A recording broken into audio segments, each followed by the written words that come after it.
I'm Chris Merrill. He's Joe Huizinga. In studio with us now, the fellows you've been listening to for the last 3 hours. It is Bruce St. James and Gatos. It's a heck of an from assumption they Outspoken. were listening for 3 hours. I know they are. I appreciate it. I know. It's good. So, presidential preference election polls are now officially closed. You heard Becky Lynn talking about that. And I don't want to jump ahead of myself here. It may not be kosher to do this because we have not gotten the official totals, but exit polling would indicate.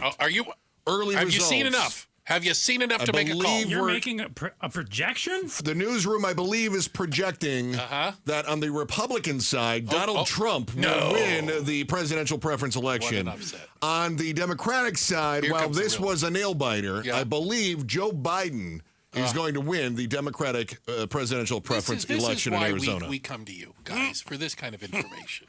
Breaking news as soon as the polls close. Our newsroom has been on it all day. I had Williamson in my bracket. Not good. I have Nevada, which I think I'm really messed up on this one. All right, fellas, we have some time to talk about the presidential preference election. We will be talking about Nevada So to speak. in a bit, but I want to check with Balin Overstolz. He's been at the polling places all afternoon. And Balin, my friend, are things winding down now? I'm assuming since the polls are closed. Is there a big line? Are we trying to get the last of the people pushed through there? Are they clearing the tables? Are they cleaning the kitchen? What's happening? Hey, Chris. Hey, Joe. Well, I guess for things to wind down, they have to wind up to start. It was a pretty, I would say, moderate trickle throughout the day. Never a line or anything like that. But a steady flow of people going in, voting. Lots with green ballots. They filled that at home to drop off. But other people looked like they were going in to vote in person. That's one of the things that we've been looking at is the different turnout. And I believe, Joe, what were they saying early on today? Mail-in ballots or people voting ahead of time was something 300,000 or 400,000, I think? I saw, around 300,000 to 400,000. And then estimates were around another 100,000 would either be dropped off or would vote in person today. So, Balin, I was listening to Outspoken with Bruce St. James and Gatos. And, I love it when you say that. Yeah, and I heard some of your reports. You talked to some people that were there. Was their vibe optimistic? Was it patriotic? What was kind of the feel of the people voting in an election that really, it's already been decided? Yeah, I don't know what I would label it, but I can describe what they said and what I saw. A lot of people coming out here voting not for Trump nor for Biden. Lots of the people I talked to, I think, Joe, you mentioned Marianne Williamson earlier. That was a name that came up a lot today. Some people voted for her in protest to not vote for the two major candidates, but also other people voted for her because they want to support her. Never heard of her. I don't even know who she is. You don't know who Marianne Williamson is? No. She's been in the last 12 elections. She runs in every election. I have no idea who she is. Yeah. So, like Lyndon LaRouche of the modern day. People took, I'm being serious, people took out of their day to go and vote against Joe Biden. Boy, are you bored. And Trump. But the same thing against Trump. Okay, you're going to go vote for what? Nikki Haley? Okay, you did. What is that accomplished? Well, here's the thing. I don't understand it. Here's the question that I have, and maybe it's exit polling, and maybe that won't even tell us the story.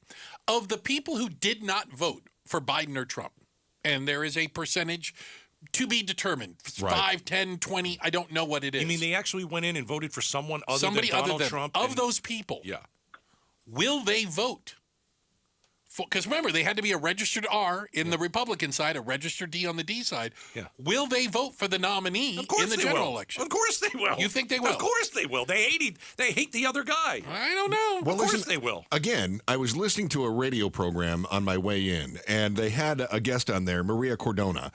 And this show asked them specifically about the Latino vote and what happens when push comes to shove. And she said, look, when it comes down to it, the vote will go for the candidate that is the one who isn't talking interest. About them poisoning the blood. Correct. I mean, I'm just going out on a limb. That might. I mean, yeah, you're paraphrasing, but yeah, that's kind of what I got from that. But I think what we saw, and I just saw some exit polling data out of Ohio. And Nikki Haley got another, she got 15, 18% again, something like that, some number. Please don't quote me. That's not the important part. Mm-hmm. But of those people, half of them said they would not vote for Trump in the general election. Period. Yeah, they were voting for Nikki Haley because they showed up at a primary election that has no bearing on anything to vote against Trump. I think there's a lot of people who feel like it's their obligation to go out there and vote on the primary, the PPE, even if they're not even in the running. Like they've withdrawn themselves from the process. I think there will be a number of people who decide to go third party. Not enough that will actually win a state for an RFK or anything like that, but enough that could potentially Lose sink a a state. Joe Biden. Yeah. Yeah. Yeah. So, hey, Balin, did you, Balin Overstolz is our KTAR reporter who's been at the polling places all day. Balin, did you ask some of these people that voted, I don't know, some were calling it a protest vote, but didn't vote for Biden or Trump? Did you ask them who they plan to vote for come the general? Not specifically who they plan to vote for because, at the time, they don't like Trump or Biden. I did ask one person, obviously this is a candidate who likely will not make it on at the end as one of the two names we'll be picking. And he did indicate that he would lean towards Biden or Trump. He didn't tell me which, but at the end, yes, that they will get behind a candidate when it comes for that time. But I think part of it right now is they're just trying to express that they don't feel necessarily heard or like they like their options. Hey, Balin, number one issue with people coming out of the polls, what are they telling you? Border and immigration, that's without a doubt. Yeah, it is. Was it all, or was there some economy in there, or no?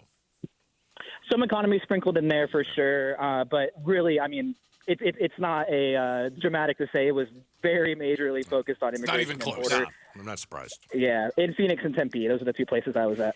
10-4. All right, Balin Overstolz at the polling place, and Balin, been an honor having you on here tonight. And I don't know, get back to the station. We've got pizza. We Cool, do. thanks, guys. Trying to give him some sort of an incentive here. I don't know. I what appreciate else. you. You're probably going to speed now. Poor guy who's been sitting out there and hoping it doesn't storm on him all that. So I was thinking, you mentioned Nevada earlier, and we'll have a chance to talk about that in more detail in a bit. But I saw a headline that I thought was really interesting from The Hill. Excuse me. It was from LA Times, actually.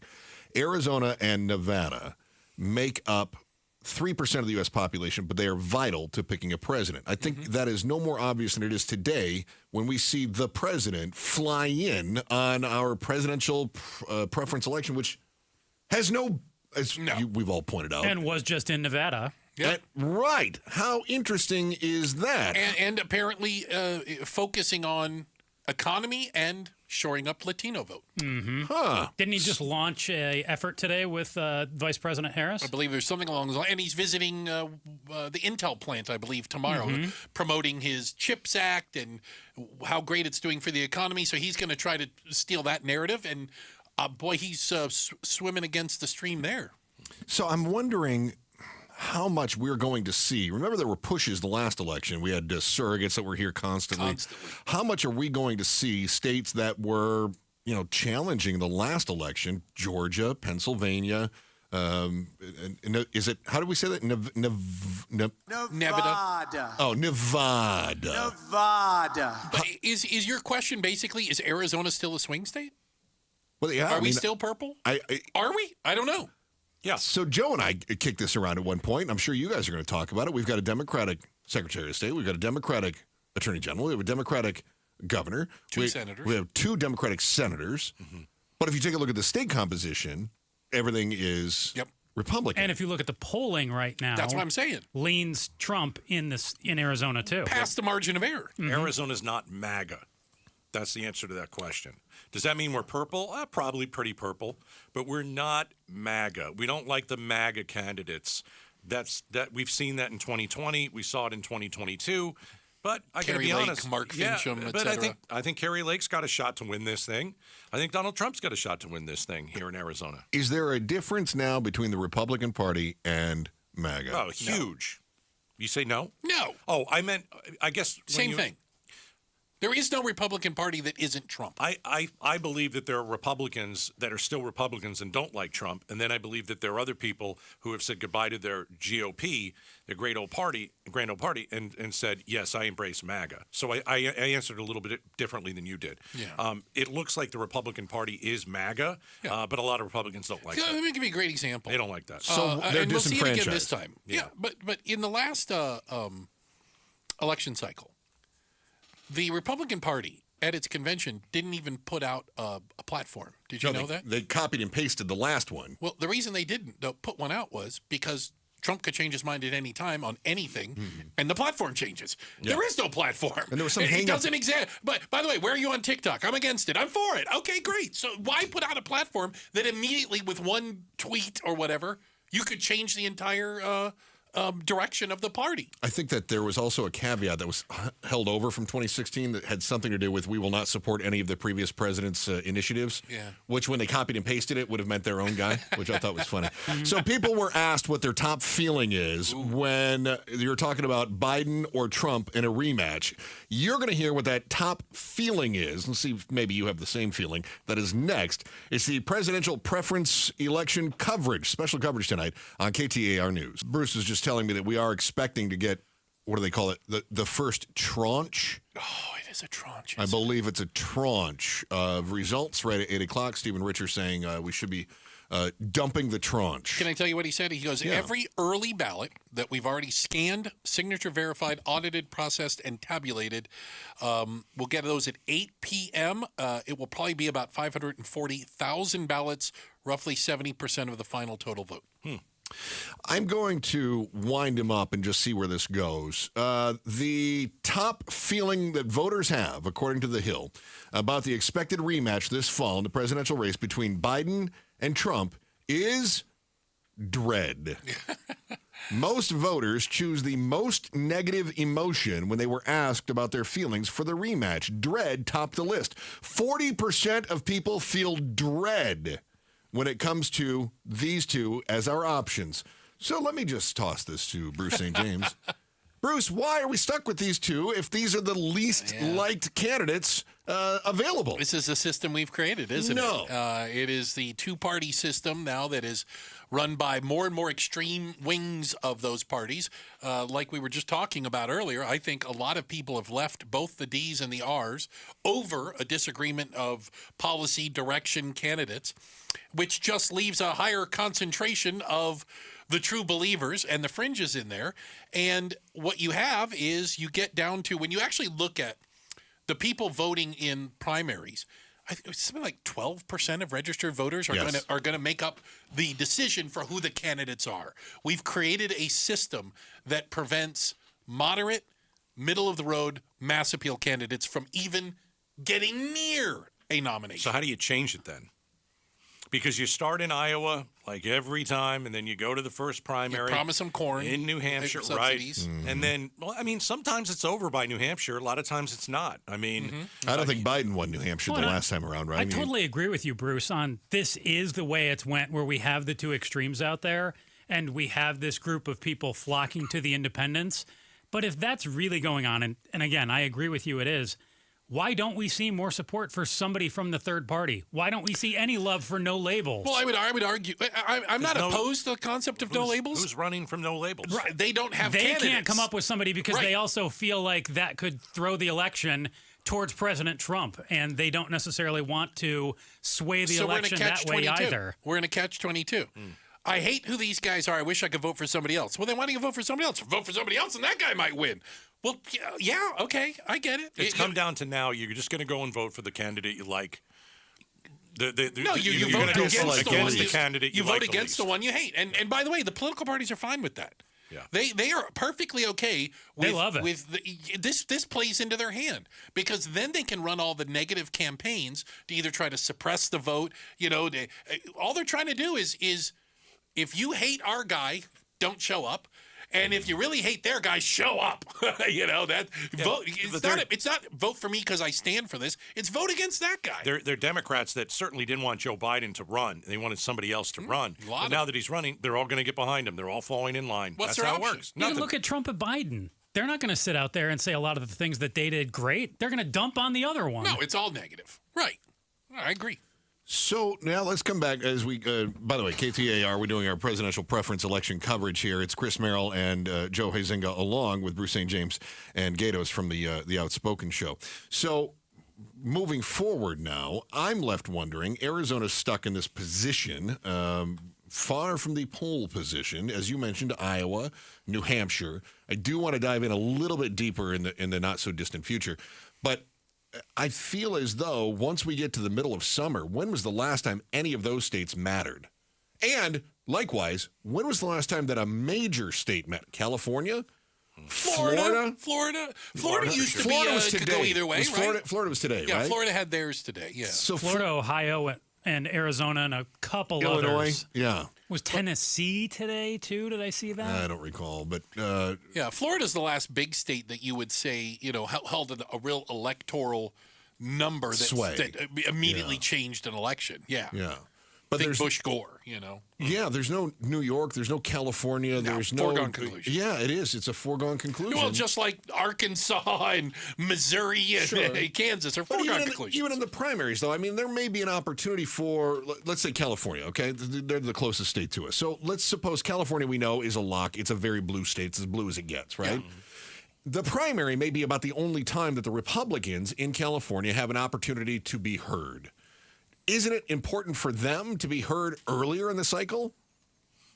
So I actually looked this up because I thought I knew it, and I got some new information. It comes down to money. Well, and it also comes down to the parties dictate the order of the primaries / caucuses / PPEs. Mm-hmm. They dictate this. You can't just move it. If you try to move your states up, they take delegates away from you as punishment. The parties do. But parties are independent corporations. Think of them that way. They are not government entities. The RNC and the DNC. But what was the state that did try it once? Yeah, they did, right. and they took away their delegates and said, you guys can hold your election whenever you want. 2 years ahead of time. Doesn't matter. None of it doesn't count. Yeah. A few of them have tried that. Colorado ran into that this year. I think Michigan ran into that. Because why wouldn't you want to? But think about this. Why wouldn't you want to be Iowa or New Hampshire, where all of these candidates come in, they spend money, and they promise your state a bunch of crap to get you to vote for them? That's why we have corn subsidies and ethanol. Why? Because Iowa is early in the voting, not because anybody cares about corn. I love corn. The other interesting aspect, too, to your point, is that it's not just the Democratic Party or it's not just the Republican Party. No. Those parties both have to agree. Yep. To move it. And if it's not beneficial, for instance, Democrats may want to move a state that is going to give momentum to their candidate, which would be maybe a blue-leaning state. They want to give that momentum, and the Republicans go, no, we don't think that's in our best interest. Right. So then they go, no, we're not moving it's not representative, certainly the early primaries. I mean, anybody who's been to Iowa, I have, or New Hampshire, I have. These are hardly a cross-section of America. Yeah, but a lot of people who win Iowa don't win the presidential race because of that very reason. Yeah, it's hardly this time representative. Around, Iowa was like, okay, we're picking Trump. Okay, yeah, but this whole thing New Hampshire, we're picking was Trump. Was Trump ever in danger of not winning the? I was going to say I don't think it was ever a question. No, I don't think so. He's the guy. He's the guy that people still would like to see if you're a Republican for the most part back in the Oval Office. I mean, Trump's got 1,572 electoral votes. Nikki Haley, 91. Yeah, crushed her. Not close. No. States that went and voted today: Arizona, Florida, Illinois, Kansas, Ohio. Yeah. The wrench that is the other part of government that we haven't yet discussed that could throw all of this into turmoil, that is next. It's our presidential preference election special coverage on KTAR News. We'll talk a little bit more about election time. We have a special guest coming up. Joe and I had an opportunity to talk with former Governor Jan Brewer today, and we asked her about the topic that we discussed just before checking on news with Becky Lynn, and that is, Why are we late enough that our election doesn't matter, right? Mm-hmm. So we asked her about that because she tried to change it. She did. And you actually used the same frame that she did. You said the parties dictate it. They threatened her. I'm curious, when we talk about the party power now. Oh, yeah. Behind closed doors, what do you suppose the Republican Party is thinking? Now, they just changed their chairperson. Right. They've got co-chairs. Capitulated. One is MAGA. The other is actually a Trump. Yeah. So are you talking nationally? Nationally, right. So what is the role of the party then for the Republicans, especially when you've got someone support Trump? You've got somebody on trial with a lot of charges against him. To raise money for his legal fees. Could be. Yeah.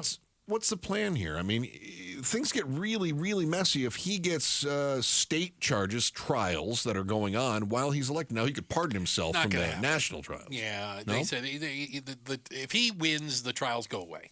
Oh, yeah. He'll pardon himself in 5 seconds. Well, he'll pardon himself in the national charges, but even the states won't go after a sitting president. Georgia's not going after a sitting president. New York's not going after a sitting president. What happens then to those charges? They just get paused? I'm not a lawyer. Just play it on the radio. I don't know if they disappear, or I don't know about statute of limitations, or I don't know if they say, well, we'll just come back in 4 years and try again with a 80-something-year-old Trump. All he's doing right now is trying to delay. Well, that's why he's trying to win. He doesn't have a vision for America. He wants to win to stay out of jail. Well, but all the lawsuits he's in, he's not trying to get out of them right now. All he's trying to do is delay. And if he can, so he can get rid of him. If he runs for election, too, he raises money, which he sorely needs. Yeah. Usually, like in what? He said today he had plenty of cash. 2016, he didn't ask for any money. Now he's asking for $20.24. He's asking for $47. He doesn't want your $20. He wants Elon Musk's $10 million. He wants the big money, right? Because that's where you make the difference. We're going to check with at the Maricopa County Tabulation Election Center in just a few moments. But what happens then if the money, as you propose, Bruce, if the money to the national party is being diverted to pay legal fees? What happens to those down ballot races? Because they are so in many a world people. of trouble. The Kerry Lakes have to be looking at that going, well, is the RNC going to be able to support my Senate campaign?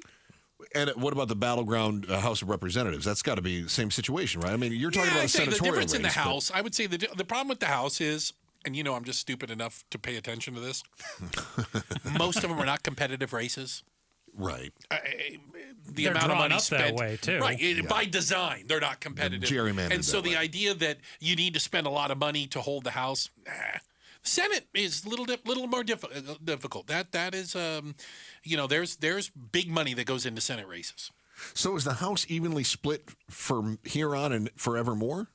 I mean, we're seeing it is the tightest the House has been in what, like 100 years or something, right? I suppose you could have a wave election of some sort, and what would cause that? I'm not sure. Lack of funding for the candidates? Could be. Hey, we heard earlier Stacey Pearson was in the War Room, and she did make a point that I think is important to remember with all of the prognostication going on. Yeah. We're 200 days away from early ballots being mailed out. A lot can happen between now and then. And I would argue that if we tape this right now, we played this back 200 days from now, we'll go, I can't believe we thought people would think about that was an important topic. I think Nikki Haley stuck around for a long time wondering, okay, I know I'm not winning, but maybe something will happen. Maybe I'll make my name here. Maybe people will remember me. She'll be the last person standing. Maybe you'll have to come back to me. Yeah. Was it that, or was it also, hey, 4 years from now, maybe people will think of me? I don't think so, because she was so hard on Trump that 4 years she's been banished off the island, and it's the party of Trump. It's not the Republican Party; it's the Trump Party. She ain't gonna win that. She's not winning that in 4 years. But if Trump loses, right, then what happens to the Republican Party? Does somebody just take over MAGA? Yes, I think so. Who fills that role then? I don't. Ted Cruz is. Well, who are the Republicans who are going to take it back and offend the MAGA voters? That's what they're afraid of doing. Yeah, they're afraid of taking the party back and being small business, low taxes, and, small government. Yeah, they are afraid of having the Mitt Romney, John McCain, Ronald Reagan discussion for fear of upsetting who their base is now. That's not who they are. The Republican Party has changed forever. So, speaking of counting votes, at the Maricopa County Tabulation and Election Center, our own reporter Heidi Hummel is keeping an eye on things here in the presidential preference election. Heidi, I'm assuming that Joe Biden has not been by to visit and see how his numbers are. Hello, gentlemen, and no, Joe Biden has not been by, but Recorder Richard has. And what did he have to say? He was just checking in on us, seeing how everyone was doing. Wait a minute. There you go. High fives, handshakes. Was he bringing coffee? What was the? Hold on. What's going on? Give me more details on that. I've been in a media tent in the parking lot outside of MTech since 1 o'clock today. So in years past, the media would usually congregate in the lobby. That's where they do their live shots, camp out for the day, bring stories to their outlets. This year, we're actually in a media tent in the parking lot. But whatever we need, interviews and stuff like that, a county staff member will escort us inside to go do an interview or go do a live shot. So just different operations this year in regards to the media being here. Is that, Heidi, is that because of the issues with protesters and security concerns? It indeed is, yes, from 2020. Have you seen examples of any of these protesters or any other threats of security concerns? I mean, obviously, as Bruce points out, you've got the system in place. Does it even feel necessary this time around? The mood has been very calm here today and peaceful. I was the only one here for a while. Media members are coming and going. There's some people in the tent with me now. But you know what? I think it's just a testament to all eyes on Arizona. You know, don't be surprised if the big national outlets come to the Maricopa County Tabulation and Election Center for the primary. Have you seen any protesters out there at all, Heidi, or is it like a dry run for November? Not a single protester. I think this is just a dry run come November. Have they changed any of, the tabulating process since 2022? I heard they did some things with printers. Is there anything to that? I don't know about anything different. I know they got some new machines and some more space. I heard Richard say that on the show earlier. That's a helicopter flying overhead. Oh, I thought SpaceX was doing another launch. we're very close to the airport. But I talked to Gates. Maricopa County Supervisor Bill Gates earlier today, and he said they do accuracy and logistical tests on the tabulation machines before and after this presidential preference election to make sure that the tabulation machines are working properly the entire time. And when you talk with Steve and Richie, are we expecting to have results, shortly here? I mean, I've heard 8 o'clock there should be a tranche dump. So the first batch will drop at 8 o'clock, and it's actually, they sent out a little more than 1 million early mail-in ballots and got back about half, so 500,000. And not all of those are tabulated. They've been tabulating them over the weekend and a little bit today. So it will just be whatever percentage of those early mail-in ballots have been tabulated. That's what's going to drop at 8 p.m. All right, we'll have an idea of what that looks like as we get closer to it. Heidi, thank you for all of your work, and we'll let you get back to the tent. Thank you for having me. All right. The free speech tent. I mentioned that's correct. Yeah. The First Amendment tent. I mentioned that we had a chance to talk with Governor Brewer. Yeah. I wanted to be able to share that interview with anybody that may have missed it earlier, because she tried to do something that I haven't heard of anybody else doing, and that is that she tried to defy the wishes of the National Party. We'll let her tell you how she did that. That is next. It's our presidential preference election coverage. Chris Merrill, Joe Huizenga from the Chris and Joe Show hosting, and the guys from Outspoken joining us here this hour. We'll talk with our political analyst, Dr. Mike O'Neill. He is going to join us in studio coming up here after 8 o'clock. We'll get those latest tallies from the Maricopa County Tabulation and Election Center. And then, scheduled to join us as well next hour is Adrian Fontes, our Arizona Secretary of State. We'll see what things are happening on the state level. That is all to come on our special coverage of the PPE on KTAR News. Hey, good evening. We've got our first results from the Maricopa County Tabulation and Election Center. Joe, you were seeing these from our reporting partners at Channel 15, I believe. Garrett Archer says that mail-in voters only, President Trump 74% and President Biden 90%. Just a tick over 200,000 for Biden, 236,000 and change for President Trump. That was Maricopa County only, though. All right, and I think that we can explain those numbers. Trump has a lower percentage, but a higher number of people voting for him. That would indicate to me that a higher Republican turnout. Joining us right now is our KTAR political analyst, Dr. Mike O'Neill, is in studio. And Dr. O'Neill, am I reading that correctly? You're right on. Yeah, right. Interpretation is absolutely correct. Is that normal that the Republican turnout is higher, especially in a primary or a preferential election? Historically, Republicans vote more loyally than do Democrats. All right. So as we look ahead now, pardon me. Let's analyze these numbers for a second. Biden has 90% of the vote. What happened to the other 10%? Because Biden was the only guy. I mean, Marianne Williamson, right? And Dean Phillips. I think there were 6 others on the ballot. Yeah. But, generally speaking, he's the guy. What any one of them did was provide an opportunity for somebody to say, I don't like Joe Biden. Okay. Conversely, on the Republican side, if you vote for anybody other than Donald Trump, because this election is predetermined. I mean, we know it's Biden and Trump. So if you are in either party, and you're not voting for that candidate, you are making a statement, I don't like that candidate. So are we to read into this then that 10% of the Democrats don't care for Biden, But 26% of the Republicans don't like Trump? I think there's more than going on than that, but I don't think that's a completely unreasonable. This is one element among many. You also have to remember in Arizona, there's 6% more Republicans than Democrats, so Democrats have to make up a deficit. Then there's almost a third of the electorate is independents, and they're not necessarily a 50-50 split either. Right. So this is multidimensional, but if you look at only the intra-party stuff, and you're Joe Biden, you kind of like these numbers. By the way, there's 6 states that are up for grabs in November that are the true toss-up states. And I looked at that, and I found about a 10% in Georgia. Biden did about 10% better than Trump. In Michigan, he did about 15% better than Trump.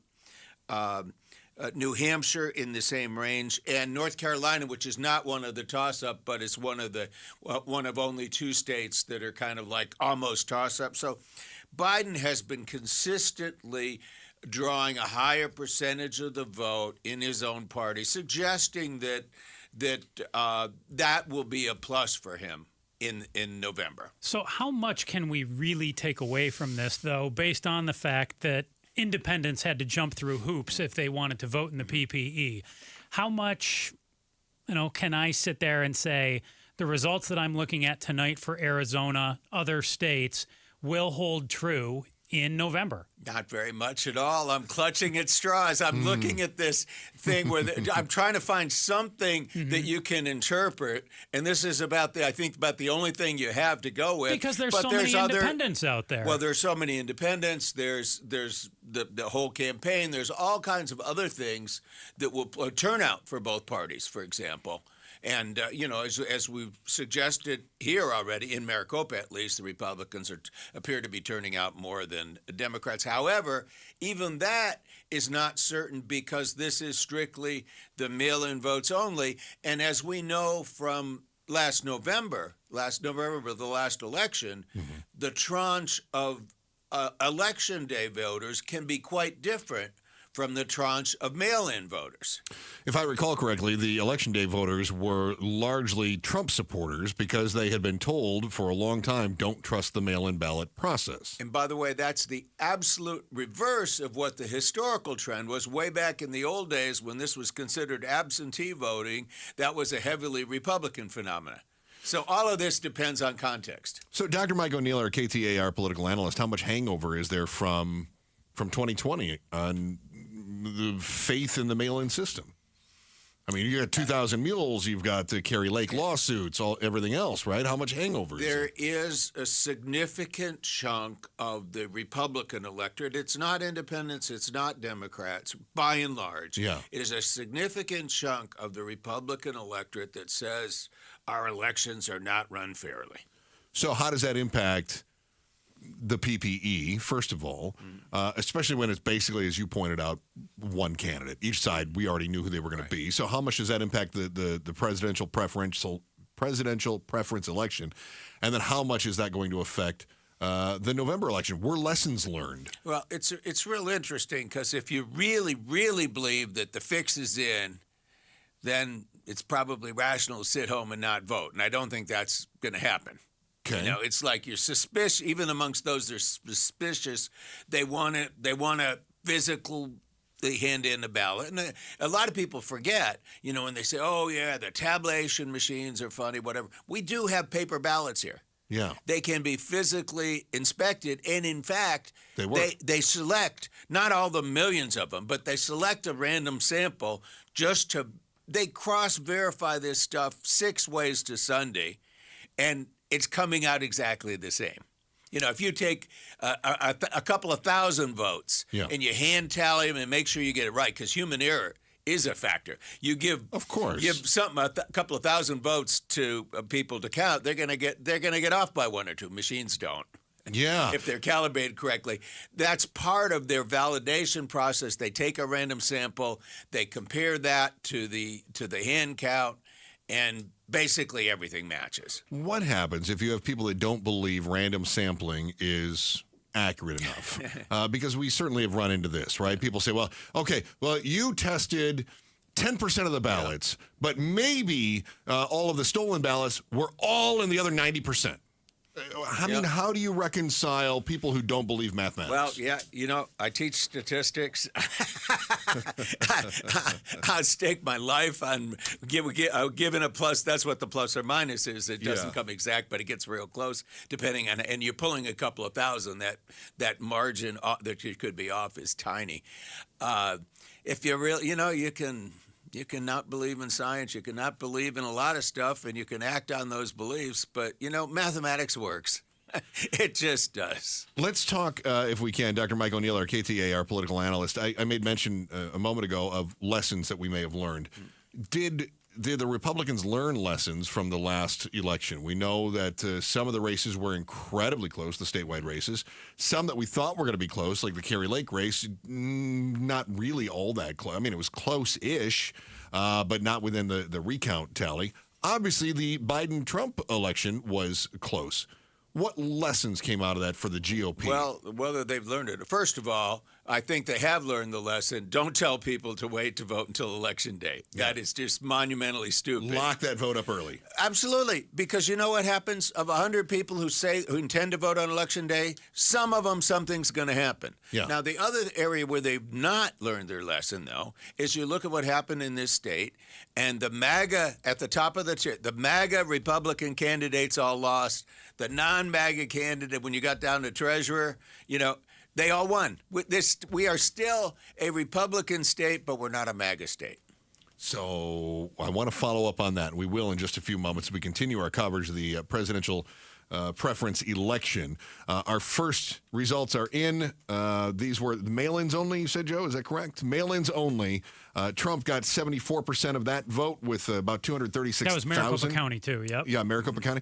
And 90% for Biden with about 200,000 people. The Republicans turned out in larger numbers than did the Democrats. A foregone conclusion who the winners were going to be, but the stats are a little bit of what we want to look into. We'll check in with our own Heidi Hommel. She's at the Maricopa County Tabulation and Election Center. She is going to come up here in just a few moments. We'll find out what she has garnered. Next, it's the Chris and Joe show hosting the presidential preference election special. Joe, I believe you got some more updated numbers as we start to get some more of the tallies in. About 700,000 votes total. So, but keep in mind... From Maricopa County? No. This is the statewide. Secretary of State's website. Okay. So, President Trump, 76% of 389,063 votes. Nikki Haley, 20.4%. So, wow. 76% Trump, 20.4% Haley. And then on the Democratic side, 89.9% Biden. Well, let's just call it 90%. So, 326,042 votes. Marianne Williamson, the next closest, with 12,819 votes, good for 3.4%. Okay. So let's call it 76% Trump, 90% Biden. All right. And Williamson with 3%. That's statewide. And Haley with just over 20. The Secretary of State is on his way into our studio. We'll have him join us after our check on the news at 8:30. Heidi Hommel is at the Maricopa County Tabulation and Election Center, our KTAR reporter. And Heidi, what have you found so far? Who have you been able to wrangle to give you a quote thus far this evening? Hello, Chris and Joe. So I just spoke with Maricopa County Supervisor Bill Gates, and the results that I reported in my live shot at 8 from elections.maricopa.gov, so slightly different website than what Joe is looking at right now. That was actually all of the early mail-in ballots. They got all of them tabulated before the 8 p.m. drop. So that's what's reflected right now. And then he told me that roughly 30,000 people voted in person today in Maricopa County. What's not known is how many people dropped off their early ballots at drop boxes today. That will be the last thing to be counted. So next to be counted is the memory cards from the tabulation machines for people who voted in person today. And after that, we'll verify signatures on early mail-in ballots that were dropped off on Election Day and get those tabulated as well. Of those 30,000 who voted in person, Heidi, any issues that Bill Gates mentioned to you, or pretty smooth sailing out there? No problems today. It was a very easy, smooth, calm Election Day. Heidi, do we have any anticipation of how many votes there might be? I know Stephen Richer earlier today was thinking maybe 100,000. 30,000 is far shy of that estimate. And it sounds like fewer than 10% of the voters showed up in person then to vote live at the polling place. Yes, we won't know how many people voted until after all the votes have been tallied, because we don't know those early mail-in ballots that were dropped off today. That will be the last thing to be counted, and that might take several days. I see. All right, so that may be part of that number. Heidi Hummel, our KTAR News reporter. Heidi, thank you so much for the hard work that you're putting in this evening. Pleasure having you on. Thank you. I appreciate it. So if I'm doing if I'm doing this right, and Richard's number may have included the drop-offs. Mm-hmm. So we really have three different ways to vote, right? You've got the mail-in, you've got the drop-off, which means you got your mail-in ballot, but you didn't mail it back. You took it to the polling place and dropped it. And then you've got, in person. I'm here to vote. Okay. Mm-hmm. So only 30,000 showed up to vote. Dr. Mike O'Neill is our KTAR. In Maricopa County. In Maricopa County, thank you. Is our KTAR political analyst. And Dr. O'Neill, how does this historically shape up or compare to previous elections? I know Arizona has been a leader when it comes to mail-in balloting. Is this a surprise to have fewer than 10% showing up to vote live? I think that's been the trend, frankly. We have mail-in voting is easy. Yeah. Right? You sit at home, you look at whatever you want to look at, you fill it out, you seal it, you sign it, you mail it. Yeah. If people will opt in general for something easy rather than something that's not. We had this little anomaly in 2020 where Trump was telling his people, don't trust the system, Yeah. And I think the Republican Party, I know the Republican Party would like to forget that ever happened and erase everybody's memory on that. Mike, because there's nothing like banking the votes. You just said it's easy, and I think that's true. It is very easy. How tough would it be for there to be fraud with something like that? Because again, my guess is, you tell me if I'm wrong, easy to vote, mailing it in, probably easy for some small fraud here and there, but widespread fraud, virtually impossible. If somebody were to take your ballot and fill it out, but, they check signatures. So they'd have to have a pretty good forgery. They'd have to have a good sample of your signature, and they'd have to pull it off. Because, but it can happen here and there. Because, when you have millions of people voting, you have handfuls of, most elections you can count them on your fingers. Right. Something happens. There was a woman in Scottsdale prosecuted. She filled out her husband's ballot who had just died. Yeah, okay. Yeah, high fraud, high treason. Yeah, lock her up. She Probably wasn't didn't sway the supposed to election. do that. And frankly, had she signed that she did it, she could have signed for him and put down that she was signing for him. That would have been okay. But she signed his signature. She forged it. If that wasn't true, that was a violation of the law. And so that's one small example. We just don't see the widespread. You know where the biggest numbers are? There are people who move from another state. They voted there, and then they vote here too. And do they know or not? Who knows? So motive is always a question, right? Yeah. It's always a big question if you moved here, you cast a real early vote in Minnesota. You moved here. You sign up within 30 days of the election. You vote here. I'm an Arizona resident now. It may or may not occur to you that you can't do that. How well do states clear their voting rolls? I know that there's a law, and maybe we'll talk with the Secretary of State about this in a little bit. I know that there's laws in Arizona about cleaning the rolls up. Not every state has laws to clean up the rolls. You here's have a problem of what the statisticians refer to as type 1 and type 2 error. Okay. That is, if it were possible to just clean out people who had moved, they do cross-check who's moved, who've died, whatever, that would be a clean way of cleaning up the vote. But the more rigorous you are about throwing people off, you end up throwing off also a lot of people who are legitimate voters. Right. And so there is a balance between, type 1 and type 2. You would like to throw off people who are no longer eligible to vote because they may be dead, they may have moved, right. But you don't want to throw off totally legitimate people, and you cannot take one to the maximum without picking up some of the other. Dr. Mike O'Neill, our KTAR political analyst. Dr. O'Neill, a pleasure having you in here and helping us break these numbers down. It's, I think you gave us an incredible insight and incredible things to think about as we push forward here on an election that was a foregone conclusion, as you well pointed out. For Joe Huizinga, I'm Chris Merrill. Back tomorrow at 2 o'clock. Joe, anything to add? Nope. Look forward to talking to you then. It's KTAR News.